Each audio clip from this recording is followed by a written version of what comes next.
Today's episode is brought to you by Progressive, where drivers who save by switching save nearly $750 on average. Quote now at Progressive.com. Progressive Casualty Insurance Company and Affiliates. National average 12-month savings of $744 by new customers surveyed who saved with Progressive between June 2022 and May 2023. Potential savings will vary. Thanks for supporting the Fable and Folly Network. Here's another show we know you'll love. Where am I? Welcome to Desert Skies, traveler.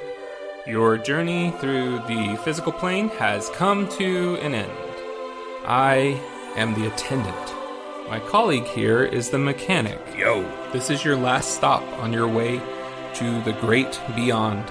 It's our job to make sure you're prepared for the ride. Now, before hitting the road, we have an impressive selection of over 34 varieties of microwavable burritos. What's going on? There's gotta be a better afterlife than this. I mean, come on! That's offensive. Something seems to be wrong with me. You left something major undone. I have a life outside of this gas station, you know. You quite literally do not. Any hobbies? Nope. Ever travel? Nope. Love interest? Are you kidding? Oh my god. You're like the human version of a plain bagel. Cash register. How can I help you, attendant? Play some music? You got it. It's kind of funny, though. What I needed wasn't back there. It was here, waiting for me. I wonder what it feels like, Mac, to miss the physical plane, the people you left behind. You know, I had a wife who died 3 years ago. Wish I could go back. No, you don't need to go back. You just need to be here. And a new traveler approaches. Ready, team? Ready. Attendant. Good. Let's do this. Find Desert Skies wherever you listen to podcasts. In this world, there are more stories than rugs in Persia. Some are heriz, some are cashin, some are stained with juice. But they're all worth the weaving. So open your roller beam loom wide and listen. Welcome to BRUSHTOWN Stories, Episode 22, from the files of Detective Dankent. Everybody loves Ann Swann. From the files of Detective Dankent, Police Inspector. I was on vacation in Cragsmore, the scenic home to 10,000 crags. They even had a famous crag that looked like a crevasse. My pop used to own a shack in the area. He'd take me there crag fishing on holiday weekends. Crag fishing involved tying a moth to a string, and then letting it fly around until a bird ate it, and then you'd hug the bird and laugh at it for being dumb. Well, Pop would laugh. I'd be more, traumatized. But after dinner of roast acorns is what he named the birds we caught, Pop would make me sleep on the roof of the shack in case a meteorite fell from the sky. I was supposed to catch the meteorite and save the shack from harm. When I'd ask him how to do this, he'd toss me a ratty oven mitt and say, "Die tryin'." Ha! The sweet memory of youth. So every so often, I'd leave the mid-sized burg that I called home. I'd come back to our shack and visit the crags. But this particular trip, I would find no joy in escarpment. A local girl, Ann Swann, had run away. She was one of those girls who was loved by all. A high school senior, head of the Nerd Society and the Jock Club. She was valedictorian and homecoming queen. She also won the Miss Slope pageant last year, and was in the running for Miss Pointy Peaks, a poorly named beauty contest named after Poinsettia Peaks, the famed suffragette who died on Big Melon's Mountain. Never really thought about that name either. It's all well, that's crag country for you. Anyway, Ann Swann had run off, leaving only a note that said, "Bye," spelled B-Y-E-E-E-E-E. The use of 5 E's was definitely a cry for help, at least according to her father, Ernie. I knew Ernie Swann from my childhood shack days. He'd been Cragmore's mayor, but was now retired. He made his fortune selling something called Re-Goat to the army. Really made bank on that. So then he built a bank of monitors that monitored banks. It was called Monitor Bank, Bank Monitor, Monitors Limited. He knew I was a policeman back in the mid-sized burg that I called home, so he asked me to help. I agreed, but when I went to the local sheriff, he was none too pleased. "I don't know how you do it in the mid-sized burg you come from, but here in Cragsmore we do things a little differently," he said in his odd nasally lilt. "Here in Cragsmore we like lager, none of your fancy mid-sized burg IPAs. A little too pale, of an ale for us. But then again, you mid-sized burgers like being pale. All that indoor fun, like air hockey and skee ball. Only ski we have is sands ball. He droned on, but I skipped out just as he began talking about how people like me always skip out while people like him are talking. But nuts to him. I didn't need local Joe Law's help. Detective Dankent is a one-man investigating force. My first instinct was to stand on Main Street and yell at cars if they'd seen Ann Swann. This proved harder than I thought as they'd raised the speed limit. I barely get out "Have you seen?" before a sedan would blast past me. Nuts to cars. I didn't need local Joe Carr's help. Detective Dankent is a one-man investigating force. So I got my brain cooking. If I were a popular teen girl who ran off, where would I go? Of course! Merlot's Gatorland, a large alligator farm on the edge of town. But I soon found out that Gatorland was closed because it had actually had no gators, only crocodiles, and also because Merlot was feeding the victims of mafia hitmen to his faux gators to pay off a gambling debt. Merlot was now living in the parking lot of the foreclosed property in an Airstream trailer. I banged on the door. Merlot, a thin man in overalls, stepped out. I asked him about Ann Swann. He said he liked her. She'd come around and they'd make prank calls to the local pizza parlor. They'd always call up and ask for tacos. The owner, Vito, would get so angry, mostly because his name was Vito Taco and the place was called Taco's Pizza. Finally, out of desperation, Vito put tacos on the menu, but they were really calzones that he called Italian tacos. He only did this because he thought there was all this demand for tacos, but it was really just Merlot and Ann prank calling him. Poor sap bought all these ads and banners saying, "We now got tacos." But nobody wanted tacos from a pizza place, and the place went bankrupt. Motive. Maybe the note was staged and Ann hadn't run off but got. Maybe the extra E's were a clue. 5 E's. 5 E's. Easy. Easy 5. 5 is 3 plus 2. Plus is a cross. The cross, the symbol of Christianity. And the by. 2. The father and son. Son, Sonny and share. Sharing. So Christianity plus sharing. Who shares Christianity? The Pope. And where does the Pope live? A palace. And if you rearrange the letters in a palace, you get Ace La Pa. And Ace La Pa was a small village in the foothills of Sicily, best known for being the location of the first pizza parlor. Game checkmate, Vito. You just couldn't resist. He was definitely guilty, except that he was innocent, and also dead. He'd had a massive heart attack 8 months previously. I checked out his grave. No sign of vampirism or zombieism. He was dead and buried. I put a large rock on the grave just in case, but I doubted any ghoulie was going to come digging out from those 6 feet down. Fine. Nuts to him. I didn't need local Joe Pizza's help. Detective Dankent is a one-man investigating force. So I pondered a ponder. Why would a good girl like Ann Swann feel the need to make prank calls? Well, prank calls were the domain of toughs and punks. I decided the next best thing to do was to get a drink down at the Crag Hole, a dank little bar of ill repute. Originally, the Crag Hole was a gay bar, until the gays got together and built a better bar, and now it was just patronized by a bunch of lousy straights. I got a mug of whiskey and a shot of varnish, the house special. I was snout deep in my hooch when the sheriff came sauntering over. Well, solve the case, you mid-sized burg slicker, so you can go back to enjoying your chain restaurants and commuter parking? Oh boy, I guess we Crag Hicks should all retire, 'cause you showed us with your fancy big box store ways and strip mall dreams. Oh wait, you didn't. She's still gone. I wanted to give him a few crags of his own with my fists, but that's just what he wanted. He'd love an excuse to lock me up in his podunk jail.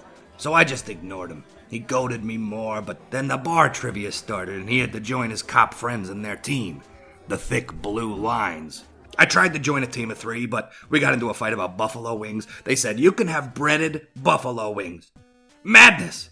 So I flipped the table, they kicked me out. I was plenty drunk and plenty angry. Nuts to them. Detective Dankent is a one-man... Oh, my head. I stumbled down the street. Whatever, I knew all the trivia I needed. Here's trivia for you, I told the fire hydrant. What bar is the worst? Answer, the Crag Hole. Also, crickets have ears on their legs. Why do I know that? I was too drunk to drive, so I walked until I was too drunk to walk, and then I rolled around on some grass. The grass was wet and cold, and then wet and warm because apparently I puked at some point. The Fable and Folly Network supports creators of exceptional audio stories, including the one you're listening to right now. If you love our shows, we want to hear from you. Complete our listener survey at fableandfolly.com/survey. This will help us learn more about you, what you like, what you'd like to hear more of, and how we can maintain an inclusive, safe atmosphere. As a thank you for your participation, we have extras and behind-the-scenes content from your favorite shows. Fans make the network what it is. Thanks for listening, and we can't wait to hear from you. Find our listener survey at fableandfolly.com/survey today. Looking to get out of the ads and back to the story? Fable and Folly Plus is a new way to support the creators you love. The podcast you're listening to right now and more than 60 others can be heard ad-free for as little as $4 a month by visiting fableandfolly.com/plus. And now, Fall of the House of Sunshine is offering episode commentary to Fable and Folly Plus supporters, still entirely ad-free. Fable and Folly Plus. Sign up today at fableandfolly.com/plus. Then I fell into a fitful sleep. I dreamt about a little duck that got lost from all the other ducks. And then the duck started playing 3-card Monte. Then I was the duck. Then I was the Queen of Hearts. Next thing I know, I'm being shuffled hard and the cards raining down like so many meteorites or chicken wings. Unbreaded! And then I was walking over crags, but they were made of trivia, which was a bit too abstract for my taste. But then I see a bunch of kids with no faces playing duck, duck, chicken. Where's the goose? I asked. They said the swan is gone. I say, I'm asking about the goose. And then they all grew wings and flew off, their feathers hitting me in the face. This startled me awake, and I found an actual pigeon was pecking my face, getting his feathers in my mouth. This is the part where I tell you the dream was the key to solving the case. Wrong. Dreams are just stupid brain garbage that gets dumped on us while we nap. All of that was just weird, useless, and stupid, like a 3-armed, no-legged soccer player without an education. I got off the puke grass and tried to figure out my next move. But then, a little car pulled up. A beat-up old blue something or other. I don't know, let's call it a car. This car was being driven by none other than Ann Swann. "Get in," she said. I'd like to say most police work is solved by hard work and intuition, but the truth is mostly it's dumb luck and complaining until it solves itself. That's what they don't teach you in those fancy mystery novel writing workshops. Annie's the way. I hoist my carcass into the passenger seat and she drives off. Without taking her eyes from the road, Ann Swann reached into the center console and pulled out a moist towelette. She handed it to me. I dabbed it on my stale tongue. Lemony. This gal really does have it all together. "I heard you were looking for me," she said. She kept her hands at 10 and 2 the whole time. "Yeah," I said. "Your dad is worried." "He's worried about his reputation." She pulled into the superfood dude, the local grocery chain. "I need to get some hummus," she said. "Don't you worry people will recognize you?" I asked. "I have a disguise," she replied. Then she affixed a blonde, stick-on dollar store mustache to her lip. "Let's go." We walked through the aisles of the store, pushing a cart with a busted wheel. It would squeak and turn every which way but where we wanted it to go. Just like life, I thought. Nuts to you, squeaky life. I nodded in agreement to my thoughts. I should mail that into Reader's Digest. I looked over at Ann, then at all the Cragmorians blithely shopping. No one seemed to see past the mustache to the girl underneath. I guess the old saying was right. Mustache at night, sailor's delight. Mustache by day, you fade away. Ann Swann spent a long time inspecting all the different types of hummus. I told her she should go back home, but she demurred. She weighed a container of red pepper hummus in her hand. Unsatisfied, she put it back on the shelf. "Look, Ann," I said, "everyone here loves you. So we can stand by the chill case hummusing around, or I can take you home and you can get all the dips you can dab." "My favorite actor growing up was Dick Van Dyke," she said while keeping her attention focused on the selection of chickpea pastes. "He was always so lovable. Then, a couple years ago, he was out surfing, which of course he was, and he fell asleep on his surfboard because of course he did. He's like 80 years old. And when he woke up, he had floated out to sea. He thought, oh, I'm dead. And also, maybe I phoned it in a bit on the 4th season of Diagnosis Murder. But then, all of a sudden, a pod of dolphins came by, and they pushed his surfboard and him back toward shore. He was saved by them." "So," I said, "you want to become a marine biologist or something?" She chose a container of everything bagel-flavored hummus and tossed it into the cart. Then we started walking toward the self-checkout.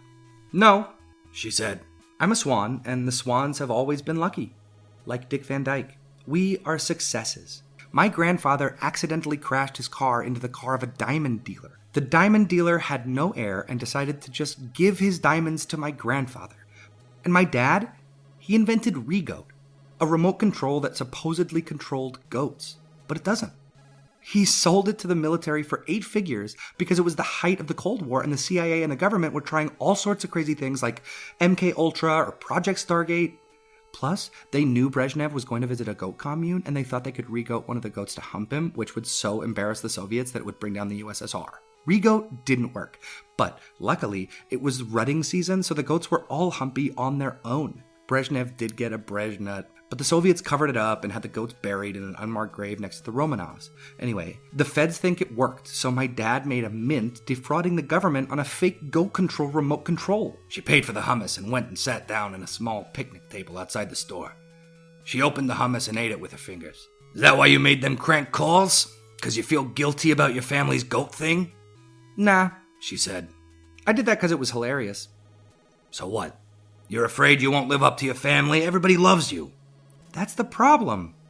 I'm afraid I'll be a success. And for no good reason. I'm afraid I'll just skate by. Because everything comes easily to me.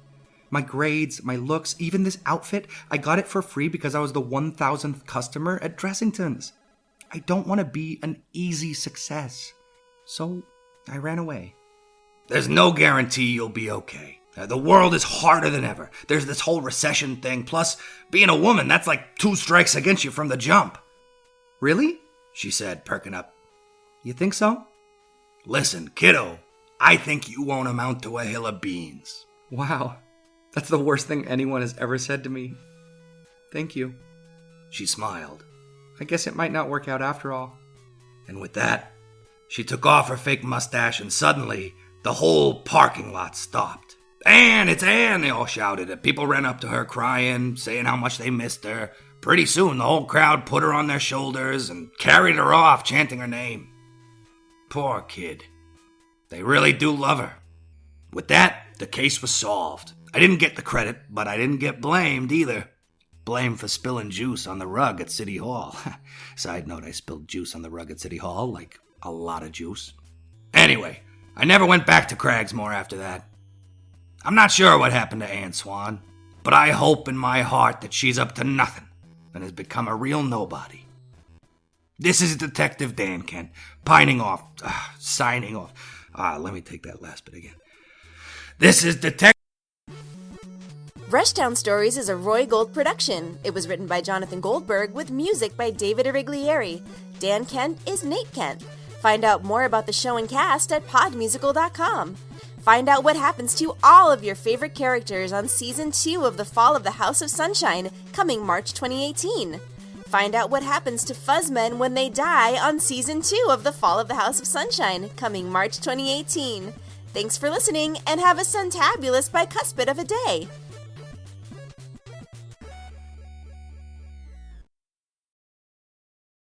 The Fable and Folly Network, where fiction producers flourish.